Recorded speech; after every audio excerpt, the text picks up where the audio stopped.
आज हम बात करने वाले हैं उन टॉप कोरियन मूवीज के बारे में जिन्होंने पूरी दुनिया को अपना दीवाना बना दिया है। नंबर 10। फिल्म हार्ड हिट की शुरुआत एक आम बैंक मैनेजर से होती है जो अपने बच्चों को स्कूल छोड़ने जा रहा होता है। तभी उसे एक रहस्यमय कॉल आता है और उसकी गाड़ी के नीचे बॉम्ब की खबर मिलती है। यहाँ से फिल्म का सस्पेंस शुरू होता है।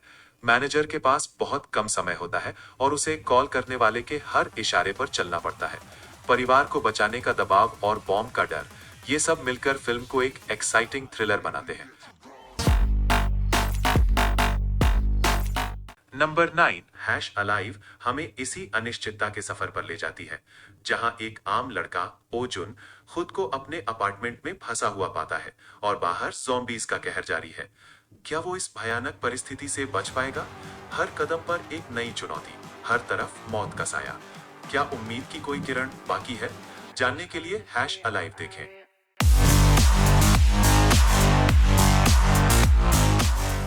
नंबर 8।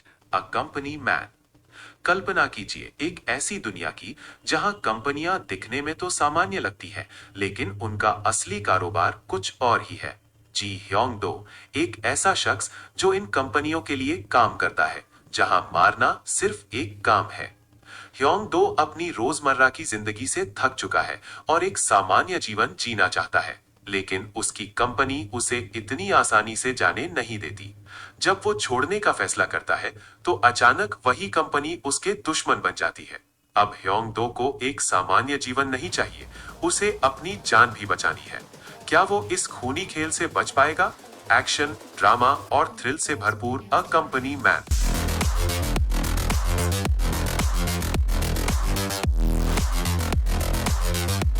नंबर 7। अनलॉक्ड एक क्राइम थ्रिलर मूवी है जो एक महिला की जिंदगी कैसे पूरी तरह बदल जाती है इस पर आधारित है।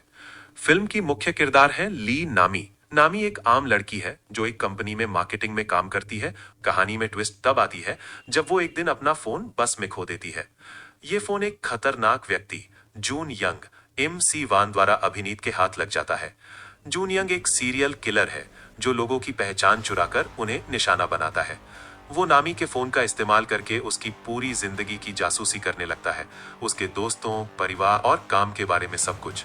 जैसे जैसे कहानी आगे बढ़ती है, नामी को एहसास होता है कि वो एक बड़े खतरे में है और उसे इस अनजान व्यक्ति से अपनी जिंदगी बचानी होगी।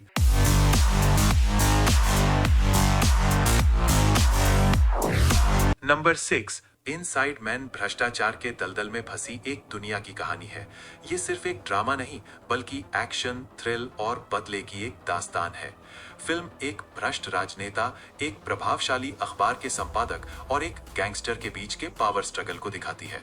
कहानी में कई ट्विस्ट और टर्न आते हैं जो आपको अपनी सीट से बांधे रखेंगे। यहाँ हर किरदार अपने मकसद के लिए लड़ रहा है। इनसाइड मैन सिर्फ मनोरंजन नहीं, बल्कि समाज का एक गहरा सच भी दिखाती है।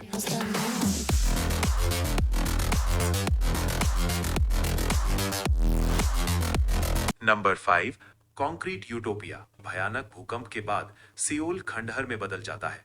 हर तरफ तबाही है, लेकिन एक अकेली इमारत वांगुंग अपार्टमेंट्स अडिग खड़ी है। ये अपार्टमेंट अब जिंदा बचे लोगों के लिए एक आखिरी आसरा बन जाता है। अपार्टमेंट के निवासी इन शरणार्थियों को स्वीकार करते हैं, लेकिन जैसे जैसे समय बीतता है, संसाधन कम होने लगते हैं। डर और असुरक्षा की भावना पनपने लगती है। निवासी एक प्रतिनिधि चुनते हैं, जोंग तक को, और एक फेटफुल वोट होता है, बाहरी लोगों को बाहर निकालना। ये फैसला अपार्टमेंट को हिंसा और नैतिक पतन के रास्ते पर धकेल देता है। कॉन्क्रीट यूटोपिया एक तरफ तबाही और डर की कहानी है, तो दूसरी तरफ मानव प्रकृति की गहरी पड़ताल। ये हमें सोचने पर मजबूर करता है कि मुश्किल हालात में हम क्या फैसले लेंगे और हमारी मानवता का असली रूप क्या होगा। क्या हम सिर्फ अपने बचाव के बारे में सोचेंगे या फिर एकजुटता और करुणा को चुनेंगे?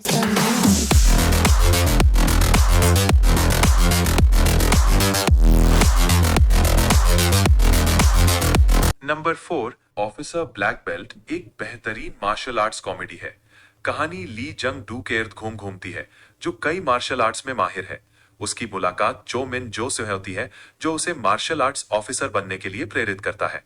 जंगडू और उसका मेंटर सनमिन मिलकर पैरोल पर छूटे अपराधियों पर नजर रखते हैं, लेकिन तब उनकी जिंदगी में तूफान आ जाता है जब वे एक खतरनाक अपराधी की जंग का सामना करते हैं। जंगडू और उसकी टीम की जंग का डटकर सामना करते हैं। एक कड़ी और रोमांचक लड़ाई के बाद वे आखिरकार की जंग को पकड़ने में कामयाब होते हैं।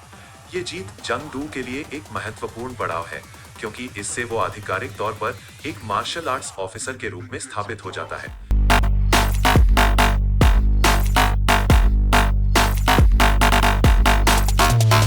Number 3, the thieves. कहानी मकाओ के एक मास्टरमाइंड, जिसे हम ओशन के नाम से जानते हैं, उसके इर्द गिर्द घूमती है, जो एक बहुत बड़ी चोरी की योजना बनाता है।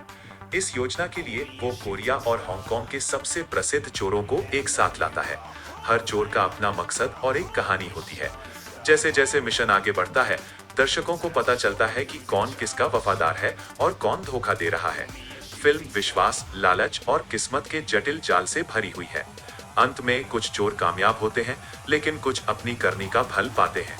ये एक रोमांचक अंत के साथ समाप्त होती है, जो दर्शकों को सोचने पर मजबूर कर देता है।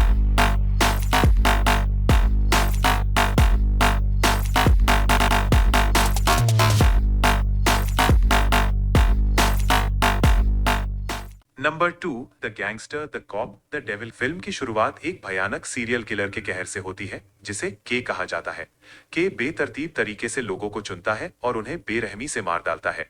उसके कातिलाना तरीके और सबूतों का अभाव पुलिस को बेबस कर देते हैं। दूसरी ओर जंग डोंग सू, एक ताकतवर गैंग बॉस, अपने इलाके में राज करता है। एक रात जंग डोंग सू एक के का शिकार बनते बनते बचता है। इस हमले से उसकी ताकत और इज्जत को ठेस पहुंचती है और वो के को ढूंढने का फैसला करता है। इसी बीच जासूस जंग तेसूक भी के पीछे पड़ा हुआ है, लेकिन उसके पास सबूतों की कमी है। अपने अपने मकसदों के लिए डोंगसू और तेसूक एक असामान्य गठबंधन करते हैं। गैंगस्टर अपनी ताकत और नेटवर्क का उपयोग करता है और जासूस कानूनी पहलुओं को संभालता है। दोनों मिलकर के का शिकार करने निकलते हैं। ये सफर उन्हें डार्क और खतरनाक रास्तों पर ले जाता है। आखिरकार के का सामना डोंगसू और तेसूक से होता है। एक भीषण लड़ाई के बाद के पकड़ा जाता है, लेकिन यही कहानी खत्म नहीं होती। तेसूक उसे कानूनी रास्ते से सजा दिलाना चाहता है, जबकि डोंगसू अपने तरीके से इंसाफ चाहता है। फिल्म एक रोमांचक कोर्टरूम ड्रामा के साथ समाप्त होती है, जहां गैंगस्टर, कॉप और शैतान तीनों एक दूसरे से टकराते हैं।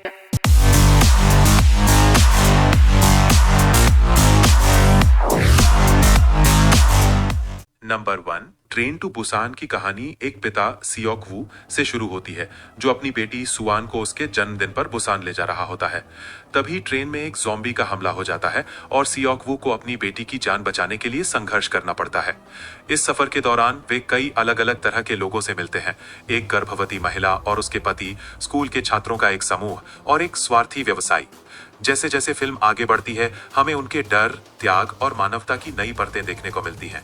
अंत में सियोक वू अपनी बेटी की जान बचाने के लिए अपनी जान कुर्बान कर देता है, जो एक बहुत भावुक कर देने वाला पल होता है।